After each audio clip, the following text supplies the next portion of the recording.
Hey there, Ray DeBanco back here on Keg River TV, talking to you about fall application of elemental sulfur and how you can actually start to alter the microbial community that oxidizes that elemental sulfur to sulfate, and we talk about stacking applications. And the research in Australia, North America, Western Canada has shown typically after about 4 to 5 years of repeated applications, you've built up the bank, so to speak, of enough elemental sulfur that's starting to oxidize to provide season-long available sulfur in the year that you need it.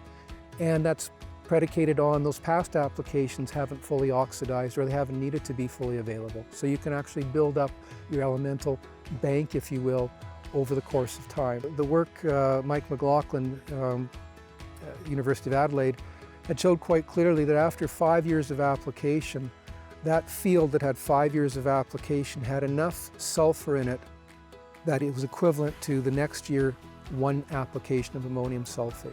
So it proved that after 5 years, the elemental sulfur program was now providing you the same thing as if you're using ammonium sulfate. It was just managing that product. And back to 4 nutrient stewardship, the right product managed properly, so at the right time in the right place. So building that up over time, and you could preclude the need to use ammonium sulfate, and then you don't have to worry about lower analysis products, higher cost per unit products, moisture uptake, seed safety, things of those nature. They're all off the table because you've now built a successful elemental program.